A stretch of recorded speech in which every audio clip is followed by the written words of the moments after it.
બેટા સ્નેહા, શું તું તારા સસરાજી માટે પાતળી દાળિયા બનાવી આપીશ? તેમના દાંતથી રોટલી બરાબર ચબાતી નથી. મધુજીએ રસોડામાં રસોઈ બનાવી રહેલી પોતાની વહુ સ્નેહાને સાવ દબાયેલા અવાજે કહ્યું. સાસુ મધુજીની વાત પર સ્નેહાએ ગુસ્સાથી કહ્યું, ઓહો બુઢિયા, ઓર્ડર તો એવી રીતે આપી રહી છે જાણે કોઈ રેસ્ટોરન્ટમાં વેઇટરને ખાવાનો ઓર્ડર આપી રહી હોય. પાતળી દાળિયા જોઈએ છે?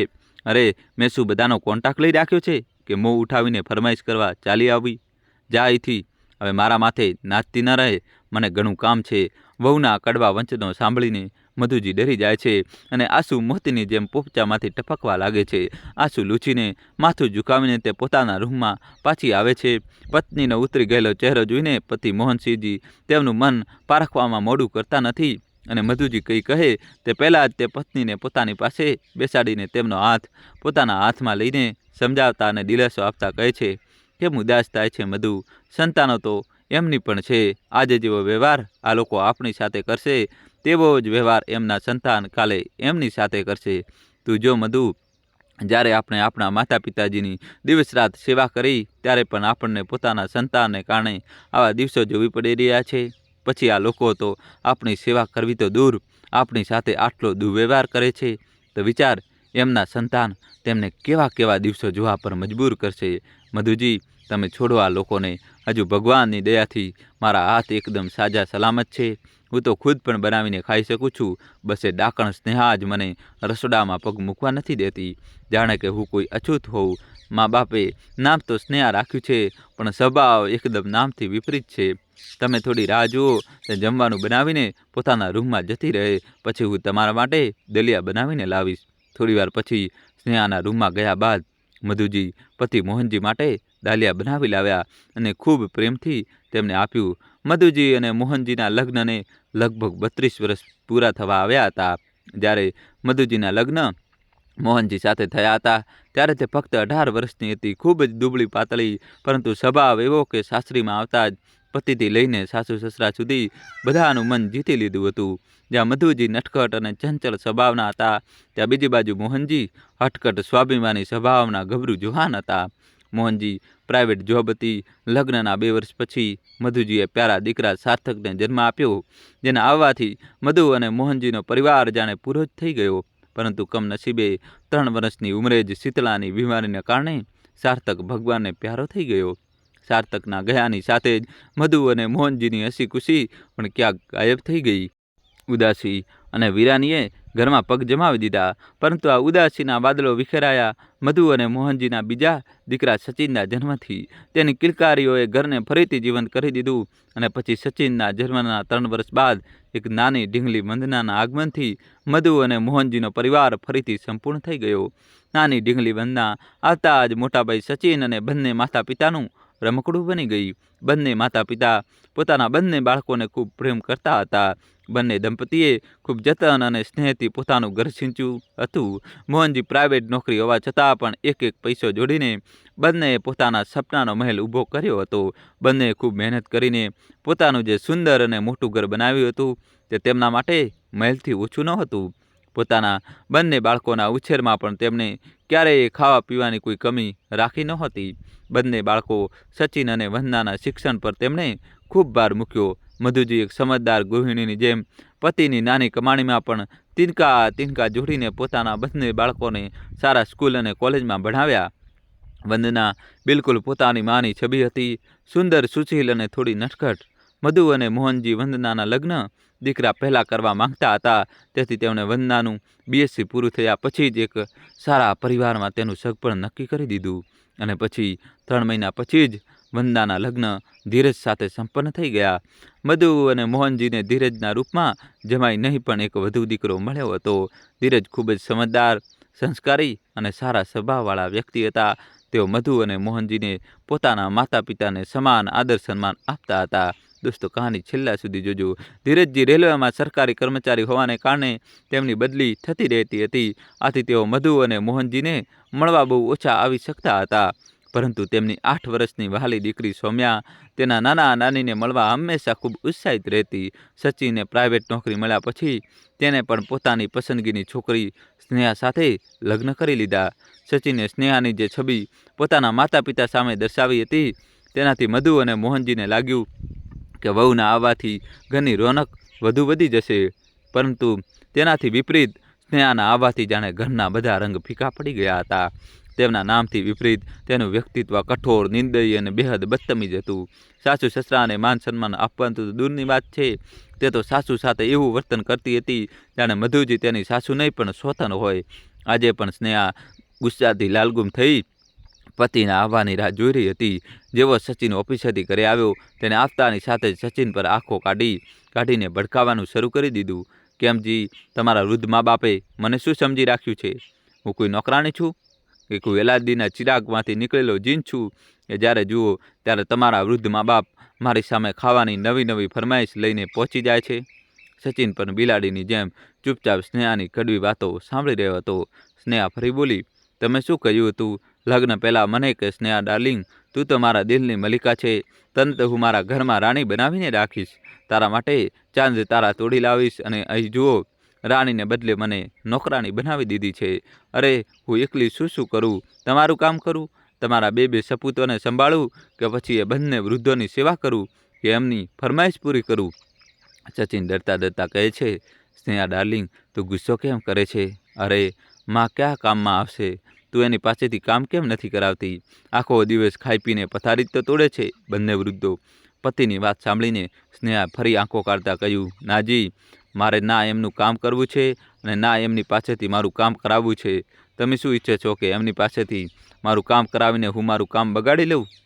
મારે તમારી એક વાત નથી સાંભળવી. આજે હું કહી દઉં છું, કાં તો તમે એ બંને વૃદ્ધોને અલગ કરાવી દો, નહીં તો હું મારા પિયર જતી રહીશ, એ પણ એકલી. પછી સંભાળજો એકલા તમે જ તમારા બંને દીકરાઓને અને તમારા તરંગી મા બાપને પણ. સચિન બોલ્યો, શાંત થઈ જા સ્નેહા, તું ગુસ્સો થૂકી દે મારી પ્યારી પત્ની, હું હમણાં જ બંનેનો ઇલાજ કરું છું. ચાલ આવ મારી સાથે. દોસ્તો જલ્દીથી ચેનલ સબસ્ક્રાઈબ કરી દો અને છેલ્લા સુધી જોજો. સ્નેહા અને સચિન ગુસ્સામાં તિલમિલાઈને મધુ અને મોહનજીના રૂમ તરફ જાય છે. સચિન જે હજી સુધી ભીંજી બિલાડી બનીને સ્નેહાની વાતો એમ સાંભળી રહ્યો હતો જેમ એક નાલાયક બાળક પોતાના શિક્ષકની ઠપકો સાંભળે છે. પોતાના માતા પિતા સામે શેરની જેમ ગર્જના કરતા કહે છે, તમને બંનેને આખરે શું તકલીફ છે? સ્નેહાને કેમ શાંતિથી જીવવા નથી દેતા? કેમ આટલા બળો છો તમે? જો તમને બીજા કોઈ દોસ્તો કહાની છેલ્લા સુધી જોજો. સચિન બોલ્યો, જો તમે બંને તમારી પસંદગીની છોકરી સાથે લગ્ન કર્યા હોત તો તમે બંને વૃદ્ધો કેટલા ખુશ હોત, ખરું ને? કારણ કે હું મારી પસંદગીની છોકરીને વહુ બનાવીને લાવ્યો છું, તેથી તમે બિચારીને હંમેશા ત્રાસ આપો છો. સચિનની વાત સાંભળીને મધુ અને મોહનજી આશ્ચર્યચકિત થઈ જાય છે અને મોહનજી કહે છે, બેટા, તું અમારા પર આવા કેમ આરોપો લગાવી રહ્યો છે? તું તો અમારો એકમાત્ર પુત્ર છે, અમે તારાથી અને વહુથી શા માટે ઈર્ષ્યા કરીએ? આના પર મધુજી પણ બોલે છે, બેટા, અમે બંને વહુને જરાય હેરાન નથી કરતા. સાસુની વાત સાંભળીને સ્નેહા બોલી, ઓહો સચિન, જુઓ તો જરા, તમારી સામે કેવા શરીફ બની રહ્યા છે. સચિન ફરીથી બૂમ પાડી, અરે આણે આખું ઘર સંભાળી રાખ્યું છે અને શું તમે બંને હવે એની પાસે હળ ચલાવશો? બસ હવે મેં નિર્ણય લઈ લીધો છે કે કાલે તમે બંને તમારો ચૂલો અલગ કરી લો, પછી ભલે તમે ખીચડી ખાઓ, દલિયા ખાઓ, શાક ખાઓ કે રોટલી ખાઓ, અમને કોઈ મતલબ નથી. પુત્રના મુખેથી આટલી મોટી વાત સાંભળીને બંને વૃદ્ધ માતા પિતા જાણે છતબદ્ધ થઈ જાય છે. અચાનક તેમને એવું લાગે છે કે જાણે તે કોઈ અનાથ હોય, લાવારીસ હોય. બંનેની આંખોમાં આંસુ ભરાઈ આવે છે. મધુજી તો પોતાને રડવાથી રોકી શકતા નથી. રડતા રડતા બોલે છે, બેટા, તું ભાનમાં તો છે ને કે શું કહી રહ્યો છે? આ ઉંમરે તું અમને લોકોને આમ અલગ ચૂવો કરવાનું કહી રહ્યો છે? અમે તો આખી જિંદગી જે કમાયું તે બધું આ ઘરમાં અને તારા સારા ઉછેરમાં, તારા લગ્ન અને ભણતરમાં લગાડી દીધું. હવે આ વૃદ્ધાવસ્થામાં અમે અમારો ખર્ચો કેવી રીતે ઉઠાવીશું? સચિને કહ્યું, હું કંઈ નથી જાણતો. કાલથી સ્નેહા તમારા લોકો માટે રસોઈ નહીં બનાવે, બસ. અને એમ પણ આ ઉંમરે તમારો ખર્ચો જ શું છે? શા માટે જોઈએ તમને આટલા પૈસા? અરે રામ નામ જપો બસ. પછી પત્ની તરફ જોતા કહ્યું, સ્નેહા, તારા જૂના પડેલા વાસણોમાંથી કેટલાક વાસણો અને જૂનો નાનો ગેસનો ચૂલો આમને આપી દેજે, અને હાલ પૂરતું તારા સામાનમાંથી થોડો લોટ, ચોખા વગેરે પણ આમને આપી દેજે. પછીનું પછી જોયું જશે. સચિન પોતાના વૃદ્ધ માતા પિતાને પોતાના ફરમાનો સંભળાવી પત્નીનો હાથ પકડી ત્યાંથી ચાલ્યો જાય છે અને પાછળ રહી જાય છે આંખોમાં આંસુ અને દિલમાં પીડા લઈને તેના વૃદ્ધ માતા પિતા, જેમણે પોતાના એકમાત્ર પુત્રની અત્યાર સુધી દરેક માંગ, દરેક ઈચ્છા પૂરી કરી હતી. તેને તે દરેક ખુશી આપવાનો પ્રયાસ કર્યો હતો જે દરેક મધ્યવર્ગીય માતા પિતાની જેમ પોતાની તરફથી તેઓ આપી શકતા હતા. સ્નેહાએ પતિના કહ્યા મુજબ કેટલાક જૂના વાસણો, ગેસ અને કેટલાક ખાવા પીવાનો સામાન બંનેના રૂમમાં લાવીને પટકી દીધો અને જતી રહી. હવે બીજા દિવસથી બંને વૃદ્ધ માતા પિતા પોતાનું ભોજન જેમ તેમ કરીને અલગ બનાવતા, પણ આમાં પણ સ્નેહાને શાંતિ ક્યાં હતી? તે હજુ પણ મધુજીને પરેશાન કરવામાં કોઈ કમી છોડતી નહોતી. એક દિવસ મધુજી ખૂબ મુશ્કેલીથી પોતાના કપડાં ધોઈને બહાર આંગણામાં દોરડા પર સૂકવી રહ્યા હતા, ત્યારે સ્નેહા પણ પોતાના ધોયેલા કપડાની ડોલ લઈને આવી અને મધુજીના ધોયેલા કપડાં દોરડા પરથી નીચે ફેંકીને બોલી, "એ બુઢિયા, હજી તો હું કપડાં ધોઈને લાવી છું. આખા દોરડા પર તું જ પોતાના કપડાં નાખી દઈશ તો હું મારા કપડાં શું તારા માથા પર સૂકવું?"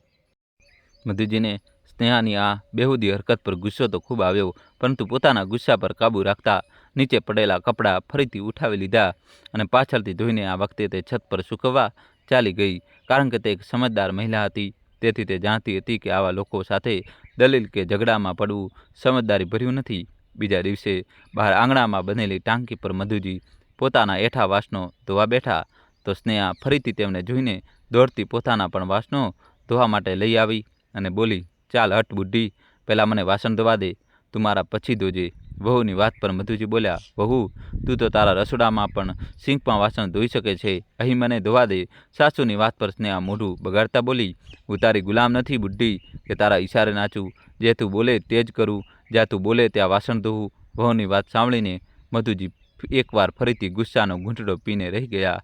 સ્નેહા અવારનવાર આવું જ કરતી. તે દરેક કામમાં મધુજીની નકલ કરતી. જો મધુજી કપડાં ધોતા તો તે પણ પોતાના કપડાં ધોવા લાગતી. દોસ્તો, કહાની છેલ્લા સુધી જોજો. તે વાસણ ધોતી તો સ્નેહા પણ તેવું જ કરતી, જાણે કે તેનું સાસુમાં સાથે કોઈ સ્પર્ધા હોય. ખબર નહીં તેને આ બધું કરીને શું મજા આવતી હતી. સ્નેહા દ્વારા આપવામાં આવેલો ખાવાનો સામાન પણ હવે ખતમ થઈ ગયો હતો. મધુજી પોતાના પતિને બોલ્યા, "જુઓ ને જી, બધા ડબ્બા ખાલી થઈ ગયા છે. ન તો સ્નેહાએ બીજો સામાન આપ્યો અને ન તો સચિને સામાન માટે પૈસા આપ્યા." આના પર મોહનજી કહે છે, "મધુ, જો તે લોકોને આપનો આટલો ખ્યાલ હોત તો તેઓ આપણને અલગ જ શા માટે કરત?" મધુજી બોલ્યા, "પરંતુ સચિને કહ્યું હતું કે તે આપણને ખર્ચના પૈસા તો આપશે જ, પછી આપણે તેને જણાવવું જોઈએ." જો દોસ્તો, કહાની છેલ્લા સુધી જોજો ને વિડીયો લાઈક કરીને ચેનલ સબસ્ક્રાઈબ કરી દો. જણાવવું હોય તો તેમને પૂછી શકો છો કે અમારો બધો સામાન ખતમ થઈ ગયો છે, પછી તે પૈસા આપે કે સામાન આપે. મોહનજી બોલ્યા, "ઠીક છે, તું એકવાર જઈને તેની સાથે વાત કરી લે." મધુજી સચિનના ઓફિસથી આવ્યા પછી તેને પોતાની બધી પરિસ્થિતિ જણાવતા કહે છે, "બેટા, અમારું બધું ખાવાનું ખતમ થઈ ગયું છે, બધા ડબ્બા ખાલી થઈ ગયા છે. કાં તો તું સ્નેહા પાસેથી થોડો સામાન અપાવી દે અથવા થોડા પૈસા આપી દે, તેથી હું જાતે જ સામાન ખરીદી લાવીશ." મારી વાત સાંભળીને સચિન અપમાનજનક લહેકામાં બોલ્યો, "આટલી જલ્દી ઓળખી ગયા તમે બંને? આટલો બધો સામાન? સમજી ગયો હું તમારી ચાલાકી. તમને સામાનના બહાને પૈસા જોઈએ છે, મોજ મસ્તી માટે. મારી પાસે તમારા લોકોની અયાસી માટે ન તો નકામા પૈસા છે અને ન તો સ્નેહા હવે તમને પોતાના રસોડામાંથી એક પણ ચોખાનો દાણો આપશે." દોસ્તો, કહાની છેલ્લા સુધી જોજો ને વિડીયો લાઈક કરી ચેનલ સબસ્ક્રાઈબ કરી દો. હવે મારા માથા પર ઊભા ન રહો, હમણાં જ ઓફિસથી આવ્યો છું, દેખાતું નથી? ચેનથી શ્વાસ લેવા દો મને. બેટાના મોઢેથી આટલા કઠોર વચનો સાંભળીને તે પોતાના આંસુ રોકી શકતી નથી. બેટાની વાતો સાંભળીને તેમની તો આગળ કંઈ બોલવાની હિંમત ન થતી. તેમની સ્થિતિ એવી હતી જાણે કાપો તો લોહી ન નીકળે. રડતા રડતા તે રૂમમાં પાછી આવી અને મોહનજીને બધી વાત જણાવી. મોહનજીએ પત્નીને ખૂબ પ્રેમથી ચૂપ કરાવી, તેમને દિલાસો આપ્યો અને કહ્યું કે હજુ તારો પતિ જીવતો છે. મધુ, તું ફિકર ના કર, હું તને આવી સંતાનના કારણે ન તો રડવા દઈશ અને ન તો આમ ભૂખ્યા મરવા દઈશ. હાલ તો આપણી પાસે બપોરનું વધેલું ખાવાનું છે જ, તું ભગવાનનું નામ લઈને ખા આરામથી, હું કાલે કંઈક કરું છું." મધુજી બોલ્યા, "પરંતુ તમે શું કરશો? તમારી તબિયત તો પહેલેથી જ ઠીક નથી રહેતી." પણ મોહનજી બોલ્યા, "મધુ, જ્યાં સુધી જીવતા છીએ આમ ભૂખ્યા પણ તો ન મરી શકીએ ને. જોઉં છું બહાર જઈને કંઈક ને કંઈક તો હાથ પગ મારીશ જ, ભલે કોઈ મજૂરી જ કેમ ન કરવી પડે." મોહનજીએ પત્નીની વાતનો ઉત્તર આપતા કહ્યું અને પત્નીને દિલાસો આપીને ખાવાનું ખવડાવીને બંને લોકો સૂઈ ગયા. સવારે હવે તે બંને પાસે ખાવા માટે કંઈ નહોતું. આવી પરિસ્થિતિમાં ભૂખ્યા પેટે પત્નીના ના પાડવા છતાં મોહનજી કોઈ કામની શોધમાં બે પૈસા કમાવાની આશા સાથે ઘરેથી નીકળી પડે છે. પરંતુ વૃદ્ધ હાડકાં અને ભૂખ્યા આંતરડા ક્યાં સુધી સાથ આપે? પોતાના મોહલ્લાની ગલી પાર કરતાં જ તેઓ નબળાઈને કારણે ચક્કર ખાઈને પડી જાય છે. ત્યારે મોહલ્લાના કેટલાક છોકરાઓ તેમને જુએ છે અને તેમને ઉઠાવીને ઘરે મૂકી જાય છે અને મધુજીને તેમનું ધ્યાન રાખવાનું કહે છે. મધુજી પતિને આવી બેહોશ હાલતમાં જોઈને એકદમ ગભરાઈ જાય છે મોહનજીને સુવડાવીને સૌથી પહેલાં પાણી પીવડાવે છે અને રડતા રડતા કહે છે, મેં તમને ના પાડી હતી કે જશો નહીં, પણ મારી વાત માની નહીં તમે. આજે જો તમને કંઈ થઈ જાત તો? આટલું કહીને તે વધુ રડવા લાગે છે. મોહનજી આ સમયે કંઈ બોલવાની સ્થિતિમાં નહોતા. પછી મધુજી પોતાને થોડી સંભાળતા કહે છે, તમે થોડીવાર આરામ કરો, તમારી તબિયત થોડી સુધરે એટલે હું તમને પડોશના ક્લિનિકે લઈ જઉં છું.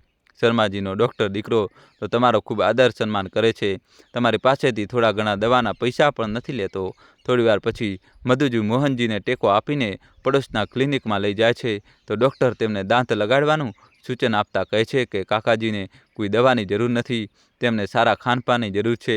દાંત ન હોવાને કારણે તેઓ ખાવાનું બરાબર ખાઈ શકતા નથી, એટલે જ નબળાઈ આવી ગઈ છે. કાલ હું મારા ખર્ચે તાકાતના કેટલાક કેપ્સ્યુલ આપી દઉં છું, પછી તમે તેમના દાંત લગાડી દેજો, જેથી તેઓ ખાવાનું બરાબર ખાઈ શકે. મધુજી સચિન ડૉક્ટરની આગળ આજીજી કરતા પૈસાની ભીખ માગે છે, પરંતુ સચિન જરા પણ દયા ખાતો નથી અને પૈસા આપવાની સ્પષ્ટ ના પાડી દે છે.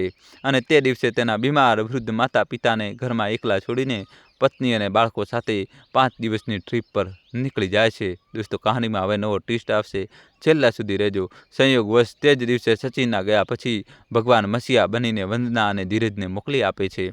જેઓ લગભગ પૂરા 1 વર્ષ પછી મધુ અને મોહનજીને મળવા આવી રહ્યા હતા. સૌમ્યા પણ તેના નાના નાનીને મળવા માટે ખૂબ ઉત્સાહિત હતી, પરંતુ ખુશી ખુશી જેમ તેઓ મધુ અને મોહનજીના રૂમમાં જાય છે, બીમાર અને ભૂખથી તડપતા માતા પિતાને જોઈને તેઓ આશ્ચર્યચકિત થઈ જાય છે. વંદનાને તો જાણે જીવ જ નીકળી જાય છે. સૌમ્યા પણ દોડીને નાનીના ગળે લાગીને રડી પડે છે. મધુ અને મોહનજી પણ દીકરી અને જમાઈને જોઈને ખૂબ રડે છે અને બધી સ્થિતિનું વર્ણન કરે છે. વંદના અને ધીરજને એટલો ગુસ્સો આવે છે કે જો સચિન અને સ્નેહા આ સમયે તેમની સામે હોત તો તેઓ તેમને મારી મારીને અધૂરા કરી દેત. વંદના અને ધીરજ આ સમસ્યાનો ઉકેલ એ રીતે કાઢે છે કે સચિન અને સ્નેહાના ટ્રીપ પરથી પાછા ફરતા પહેલાં તેઓ તેમના માતા પિતા માટે મધુ કોસ્મેટિક્સના નામથી તેમના આરામ કક્ષમાં જ આગળની તરફ નાનું શટર લગાવીને એક નાની કોસ્મેટિક્સની દુકાન ખોલાવી દે છે, જેથી મધુ અને મોહનજીનો સમય પણ પસાર થઈ જાય અને તેમને ખાઈ પી માટે દીકરા સામે હાથ પણ લાંબો કરવો ન પડે. માતા અને બાપનું ધ્યાન રાખવાનું કહીને તેઓ ત્યાંથી નીકળી જાય છે. જેમ સચિન અને સ્નેહા ટ્રીપ પરથી પાછા ફરે છે ત્યારે મધુ કોસ્મેટિક્સ જોઈને બંને આશ્ચર્યચકિત થઈ જાય છે. સ્નેહાની કોસ્મેટિક્સની દુકાન સાસુ વહુનો વેપારી જંગ વંદા અને ધીરજ સિવાય બીજું કોઈ મદદ ન કરી શકે એ વાત બંને સમજી ગયા હતા.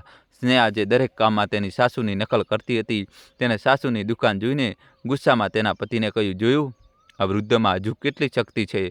આપણે જ્યારે ટ્રીપ પર ગયા હતા ત્યારે બંને બીમારીનું નાટક કરતા હતા અને આટલી જલ્દી દુકાન પણ ખોલીને બેસી ગયા. જો આ વૃદ્ધો આ ઉંમરે દુકાન ખોલી શકે છે તો હું કેમ નહીં? મને પણ તમે આવી જ સેમ ટુ સેમ દુકાન ખોલાવી આપો. તેની જીદ આગળ સચિન પણ હારી જાય છે અને તે માતા પિતાની દુકાન સામે જ સ્નેહા કોસ્મેટિક્સ નામની કોસ્મેટિક્સની દુકાન ખોલાવી આપે છે. દોસ્તો, કહાની છેલ્લા સુધી જોજો અને વિડીયો લાઇક કરીને ચેનલ સબસ્ક્રાઈબ કરી દો. સ્નેહા દુકાન ખોલતા જ ફરીથી મધુજીને હેરાન કરવાનું શરૂ કરી દીધું. જે ગ્રાહકો મધુજીની દુકાન તરફ જતા તેમને તો મોટી ચાલાકીથી લલચાવતી રહેતી. અરે બહેનજી, તમે મારી દુકાને આવો, હું એકથી એક ચડિયાતો લેટેસ્ટ સામાન રાખું છું, એકદમ ઓરિજિનલ. પેલી સામેવાળી દુકાનમાં તો બધો સામાન નકલી છે. તમે અહીં મારી દુકાને આવો, જુઓ બધી જ વેરાયટી ઉપલબ્ધ છે. લેકમે, હિમાલય, પોન્ડ્સ, ગાર્નિયર બધું જ મળશે તમને. આ રીતે ચાલાકી કરીને સ્નેહા બધા ગ્રાહકોને પોતાની દુકાને ખેંચી લેતી હતી. દોસ્તો, કહાની છેલ્લા સુધી જોજો અને વિડીયો લાઇક કરીને ચેનલ સબસ્ક્રાઈબ કરી દો. તો જણાવી શકો છો ખેંચી રહી હતી તે પોતાની તરફ ખેંચી ત્યાં મધુ અને મોહનજીને નુકસાન થવા લાગ્યું, કારણ કે તેમની દુકાને આવતા ગ્રાહકો બધા સ્નેહાની દુકાને જવા લાગ્યા. ત્યાં મધુ અને મોહનજીને નુકસાન થવા લાગ્યું, કારણ કે તેમની દુકાને આવતા ગ્રાહકો બધા સ્નેહાની દુકાને જવા લાગ્યા હતા. અહીં સ્નેહા પોતાના ગ્રાહકો વધારવાની અને સારી આવકની ખુશી મનાવવા લાગી હતી. આ તરફ સ્નેહા પોતાના ગ્રાહકોને વધારવાની અને સારી કમાણીની ખુશી મનાવવા લાગી હતી, પરંતુ પાછળના મહોલ્લાની જે કમલા સ્નેહાની દુકાનેથી એક દિવસ પહેલાં માથામાં લગાવવા માટે મહેંદી લઈ ગઈ હતી, પરંતુ પાછળના મહોલ્લાની જે કમલા સ્નેહાના દુકાનેથી એક દિવસ પહેલાં માથામાં લગાવવા માટે મહેંદી લઈ ગઈ હતી, એ ગુસ્સે થઈને લાલચોળ થઈને પાછી સ્નેહાની દુકાને પહોંચી અને ગુસ્સે થઈને લાલચોળ થતાં બોલી.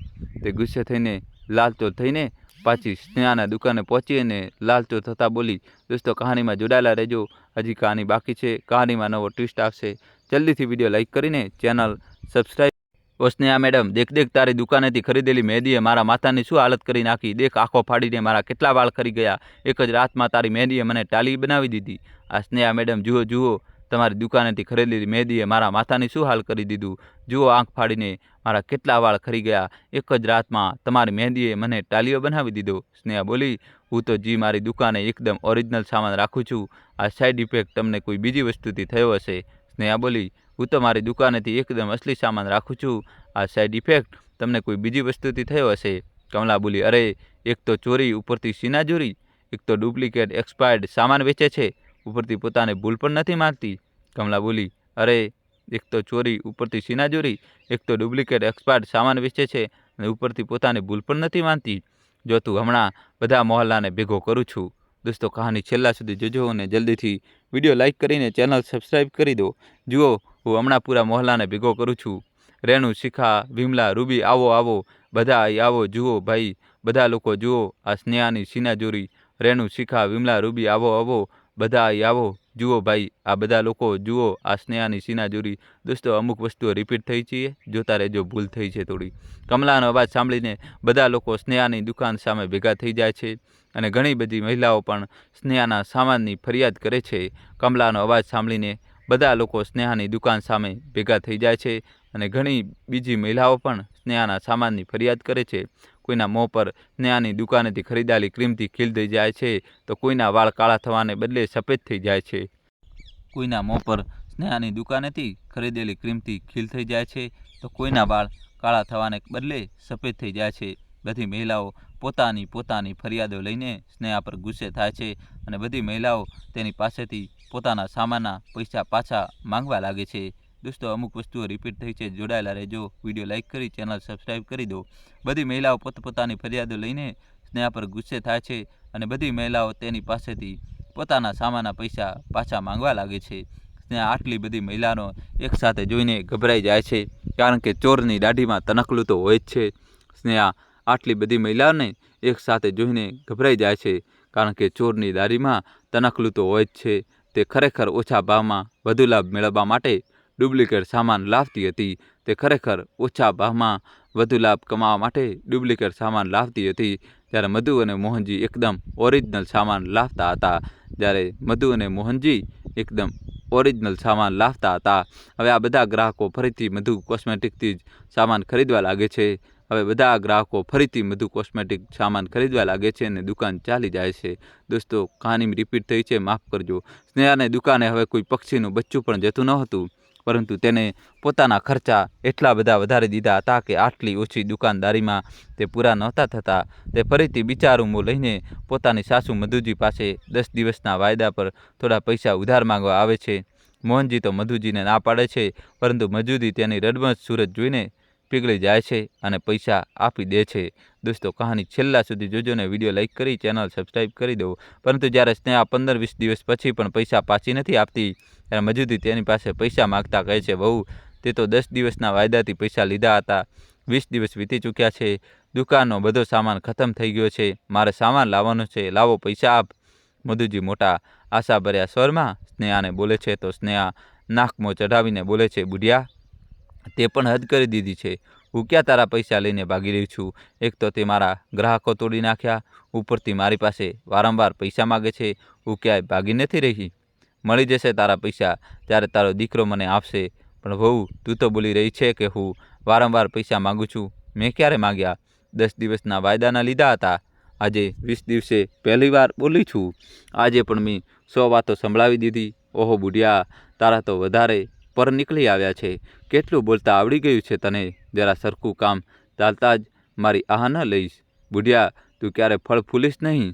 સ્નેહા પહેલાં વધુ આગળ બોલે. મધુજી ચૂપચાપ પોતાના રૂમમાં ચાલી ગઈ. રાતનો સમય હતો.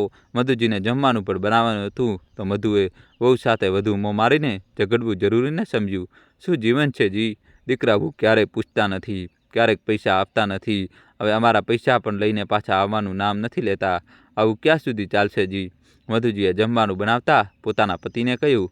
તો મોહનજી બોલ્યા, આજકાલના સંતાનો આવા જ હોય છે. તો વિચારો કે એમની સંતાનો કેવી હશે. જેવું તેઓ આપણી સાથે કરી રહ્યા છે, એમને તો પછી ભગવાન જ માલિક છે.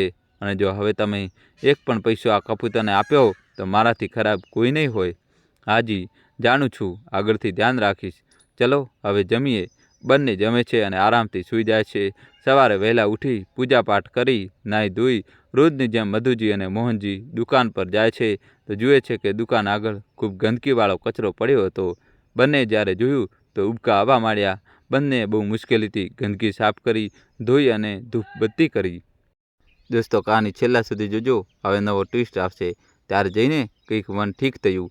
ત્યારબાદ જ્યારે સ્નેહાએ દુકાન ખોલી તો આંખો ફાડી ફાડીને સાસુ સસરાને ઘૂરી રહી હતી, કારણ કે દુકાનની બહાર ગંદકી નાખવાનું કામ એણે જ કર્યું હતું. સ્નેહા હંમેશા પોતાના સાસુ સસરાને પરેશાન કરવાનો મોકો છોડતી નહોતી. એમની સાથે પાગલો જેવી હરકતો કરતી રહેતી હતી, જેનાથી એમનું દિમાગ ખરાબ થતું રહેતું હતું. પરંતુ વહુ સાથે વધારે મોઢા માથા કરતા નહોતા. બંને દંપતીએ દુકાનના સામાન માટે થોડી રકમ ભેગી કરી લીધી હતી અને થોડા વહુ પાસેથી લઈને સામાન લાવવાની યોજના બનાવી રહ્યા હતા. દુકાન બંધ કર્યા પછી રાત્રે ફરી મધુજીએ સ્નેહા પાસે પોતાના પૈસા માટે કહ્યું, વહુ, આજે તો પૈસા આપી દે અમને, કાલે સામાન લાવવાનો છે. આટલું સાંભળીને સ્નેહા ગુસ્સેથી લાલગુમ થઈ ગઈ. સાસુ પર ભડકી રહી હતી. મધુજીને પણ ગુસ્સો આવ્યો. મેં મારા પૈસા માગીને કયો પાપ કરી દીધો છે કે તું આટલી તડતડે છે? તે બંનેનો અવાજ સાંભળીને મોહનજી પણ રૂમમાંથી બહાર આવી ગયા. વહુ, થોડી તો લાજ શરમ રાખ. તારી સાસુ છે તે સાસુ પણ તો માં જ હોય છે ને? મોહનજીએ સ્નેહાને સમજાવતા કહ્યું તો સ્નેહા વધુ ભડકી ગઈ. માં? અરે હા, આ માં નહીં, ડાકણ છે, ડાકણ, જે પોતાના દીકરા વહુને જરાક પૈસા આપીને પણ પાછા માંગી જાય છે. આટલું સાંભળીને મોહનજી ક્રોધિત થઈ ઉઠ્યા અને મધુજીનો હાથ પકડીને તેમને રૂમમાં લઈ ગયા. એટલામાં સચિન પણ આવી ગયો. પત્નીને ગુસ્સેથી લાલ જોઈને પૂછવા લાગ્યો, હવે શું થઈ ગયું ભાગ્યવાન? સ્નેહા પણ પગ પછાડતી રૂમમાં ચાલી ગઈ. તેના પાછળ પાછળ સચિન પણ રૂમમાં જતો રહ્યો. પેલી બાજુ મોહનજી, મધુ, મને એટલો ગુસ્સો આવી રહ્યો છે કે બસ કોઈ અનર્થ થઈ જશે. દેવી સમાન સાસુને પણ ડાકણ બોલી રહી છે. મારો હાથ ઉપડી જશે. નાજી, બસ સારું થયું તમે મને રૂમમાં લઈ આવ્યા. આ તો બહુ બદતમીજ છોકરી છે. તેને વડીલોના સન્માનનું પણ નથી ખબર. ચાલો, મેં જમવાનું બનાવી દીધું છે, જમી લો તમે. કેમ તું નથી જમી રહી? શું? નાજી, મને ભૂખ નથી. પણ તે શું ખાધું હતું કે ભૂખ નથી? તું મારી સાથે જમીશ તો જ હું જમીશ. સવારે સામાન લેવા બજાર પણ તો જવાનું છે. દોસ્તો, કહાનીમાં જોડાયેલા રહેજો અને છેલ્લા સુધી જોજો. વિડીયો લાઈક કરીને ચેનલ સબસ્ક્રાઈબ કરી દો. જલ્દી સૂઈશ તો જ જલ્દી ઉઠીશ. તું પછી ક્યારે ખાઈશ? ઠીક છે જી, ખાઈ લઉં છું. બંને જમવા બેસે છે અને વહુની હરકતને નજરઅંદાજ કરીને સૂઈ જાય છે. પેલી બાજુ સચિન પણ જમી પરવારીને સૂવા માટે તૈયાર હતો. બાળકો પણ સૂઈ ગયા હતા અને સ્નેહા બેઠી બેઠી વિચારોમાં ડૂબેલી હતી. અરે, શું વિચારી રહી છો? સૂવું નથી? શું? હા, હમણાં સૂઈ રહી છું. તમે સૂઈ જાઓ. સચિન સૂઈ જાય છે અને સ્નેહા વિચારોના તાણાવાણા ગૂંથતી રહે છે. વૃદ્ધને તો પાઠ ભણાવીને જ રહીશ. બંનેની અંદર બહુ અભિમાન આવી ગયું છે. જ્યારથી તેમનો ધંધો ચાલ્યો છે ત્યારથી તો વધુ ઘમંડ આવી ગયો છે. જો તેમનો ઘમંડ ચકનાચૂર ન કર્યો તો મારું નામ પણ સ્નેહા નહીં.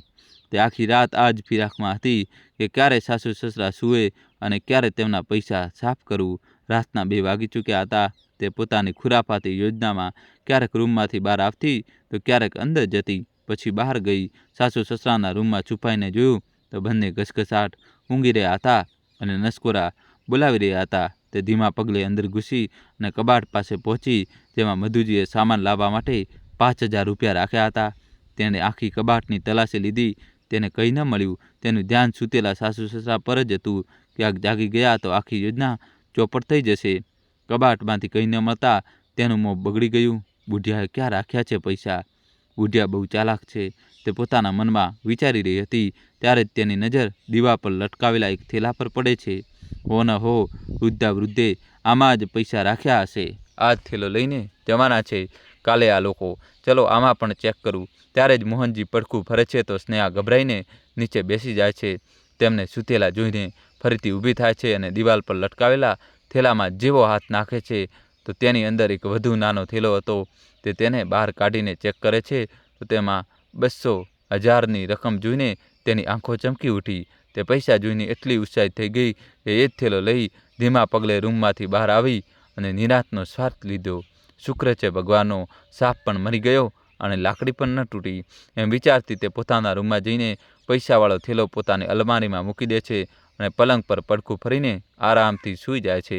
દોસ્તો કહાનીમાં નવો ટ્વિસ્ટ આવશે, જલ્દીથી વિડીયો લાઇક કરી ચેનલ સબસ્ક્રાઈબ કરી દો।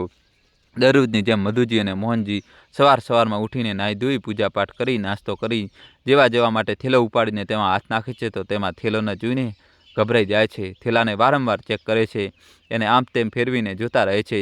બંને પરસેવાથી રેબઝેબ થઈ ગયા। વૃદ્ધ હાડકાએ દિવસ રાતની સખત મહેનત કરીને તે રકમ ભેગી કરી હતી। બંનેનું હૃદય બંધ થઈ જવાની અણી પર જ હતું। મારી સામે જ રાખ્યા હતા મધુ, તે ક્યાં ગયા? કોણે ઉઠાવી લીધા? મોહનજીએ ગભરાતા કહ્યું, ક્યાં જશે? આ કામ સ્નેહા સિવાય બીજું કોણ કરી શકે? આપણા ઘરમાં ચોર ચક્કા તો આવવાના નથી। રાત્રે તેની સાથે બોલચાલી થઈ હતી, જોયું નહોતું તમે? કેવો વ્યવહાર કરી રહી હતી, તો શું તે પૈસા ચોરી ન શકે? મધુજીએ કપાળે કરચલી પાડતા કહ્યું તો મોહનજી બોલ્યા, તું ઠીક કહી રહી છે, હો ન હો આ વહુનું જ કામ છે, પણ તેની તલાશી કઈ રીતે લઈએ? હવે તો સચિન પણ જાગવાનો હશે। સ્નેહા તો બહોંડર મચાવશે। બહોંડર મચાવે તો ભલે મચાવે, અમારા મહેનતના પૈસા છે, આવા જવા નહીં દઉં। આટલું કહીને બંને સચિનના રૂમમાં જાય છે। સચિન જાગી ગયો હોય છે, સ્નેહા સૂઈ રહી હોય છે।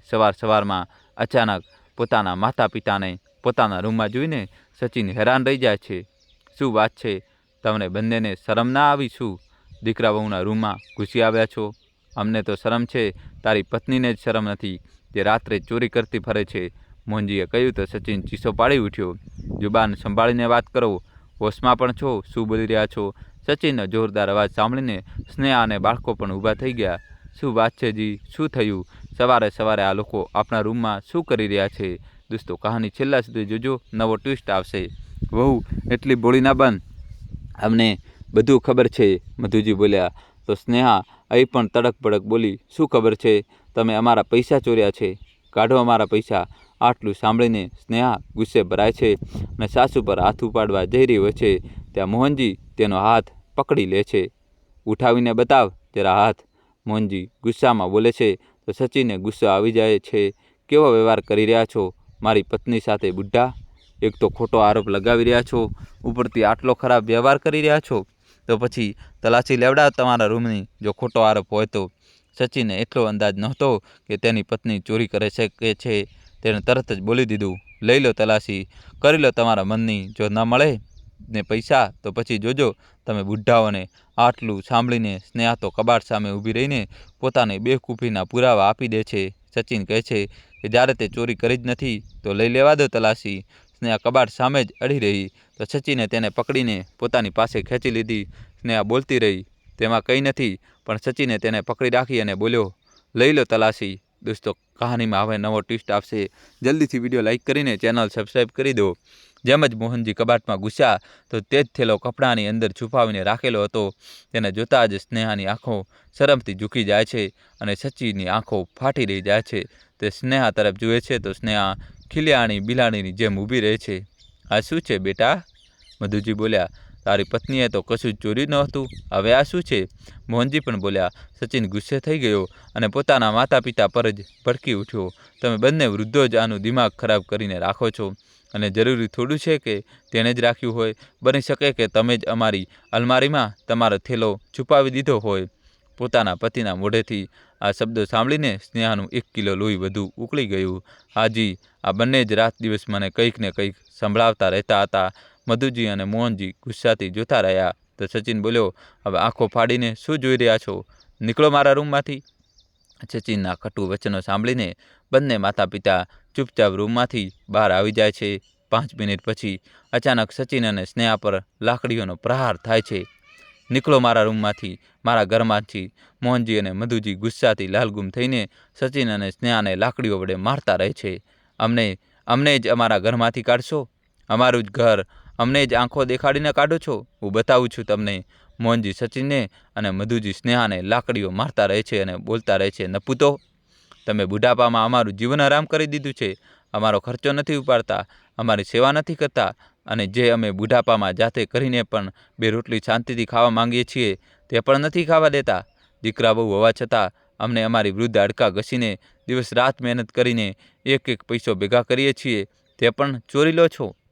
દોસ્તો કહાની છેલ્લા સુધી જોજો, અમે કાઢીશું તમારી હેકડાઈ। આઈ મમ્મી, આઈ બાપુજી બંનેના મોઢામાંથી શબ્દો નીકળી રહ્યા હતા। બંનેએ લાકડી પકડવાનો પ્રયાસ કર્યો તો હાથ પર જ લાકડી ફટકારી દીધી અને મારતા મારતા ઘરની બહાર લઈ ગયા. બહુ શોખ છે ને તમે દરેક કામમાં સાસુની બરાબરી કરવાનો, હવે કર બરાબરી. મધુજીએ દાંત પીસીને કહ્યું, તમે પણ બહુ શોખ છે ને પત્નીની દરેક ખોટી વાતને સમર્થન આપવાનો, હવે આપ દરેક વાતને સમર્થન. જ્યારે દરેક કામમાં બરાબરી કરવાનો શોખ છે તો હવે ઘર પણ પોતાના પૈસાથી બનાવો અને અમારા ઘરેથી દફા થાઓ. મોહનજી અને મધુજી પૂરા ગુસ્સામાં હતા. આજ સુધી જે ગુસ્સો તેઓ પીતા આવ્યા હતા, આજે તે બધો બરાબર આવી ગયો હતો. ઘરની બહાર નીકળતા જ બંનેની બધી હકડી નીકળી ગઈ. આંખો સામે તારા દેખાઈ ગયા કે આજે તો પોતાના પર આવી ગયા છે. માં પાપા, અમે ક્યાં જઈશું? ભાડાનો પણ હિસાબ નથી, કેવી રીતે પૂરી કરીશું આ બધું? તેમના 2 પળોમાં માર ખાતા ખાતા જ વિચારી લીધું હતું. બંને માતા પિતાના ચરણોમાં પડી ગયા, ચરણ પકડી લીધા અને રડી રડીને માફી માંગવા લાગ્યા. મોહનજી જે પહેલેથી જ ગુસ્સાથી ભરેલા હતા, બોલ્યા, હવે કોઈ માફી નહીં, હવે મારા ગળમાં એક પળ પણ તમને બરદાસ્ત નહીં કરું. અમે જ લાડ પ્યારમાં તમને બગાડ્યા અને પોતાના માથે બોજ લીધો, પણ હવે બસ અતિ થઈ ગઈ. એક જ ઘરમાં અમને વૃદ્ધોને 2 રૂમમાં અલગ કરી દીધા. અમે ત્યારે પણ કશું ન બોલ્યા, અમારા ઈલાજના ખર્ચ માટે પણ એક પૈસો ના આપ્યો. અમે અમારું કામ કરી લીધું, અમે ત્યારે પણ કશું ન બોલ્યા. વહુએ દિવસ રાત મધુને પરેશાન કરીને રાખી, ત્યારે કશું ન બોલ્યા, પરંતુ કોઈ વાતની હદ પણ હોય છે અને હવે તે હદ પૂરી થઈ ગઈ. બસ મિનિટ પહેલાં મારું ઘર ખાલી કરી દો, નહીં તો મહોલ્લાવાળાઓને કહી દઈશ કે તમે અમને વૃદ્ધોને જીવતા સળગાવવા માંગતા હતા. દોસ્તો, કહાની છેલ્લા સુધી જોજો અને વિડીયો લાઈક કરી ચેનલ સબસ્ક્રાઈબ કરી દો. સચિન રડતા રડતા બોલ્યો, પણ પિતાજી, અમે ક્યાં જઈશું? અમને નથી ખબર. મોહનજીએ કહ્યું, ક્યાંય પણ જઈને મરો, અમને શાંતિથી જીવવા દો. સામાન લેવા માટે અડધો કલાકનો સમય આપ્યો. અડધા કલાકમાં બંને પોતાનો જરૂરી સામાન બાંધ્યો અને બાળકોને લઈને ઘરમાંથી નીકળી પડ્યા. મોહનજીના મિત્ર રઘુજીના ઘરે જઈને પિતા સાથે વાત કરી, તેમની ભલામણ કરી, તેમની આગળ રોયા, ગીડગીડાવ્યા. તેમણે મોહનજીને ફોન કર્યો, પરંતુ મોહનજી ટસનામસ ન થયા. જો રઘુ, હું બધી વાત માની લઈશ, બસ એવું ન કહેશો કે તેમને ઘરમાં રાખી લો.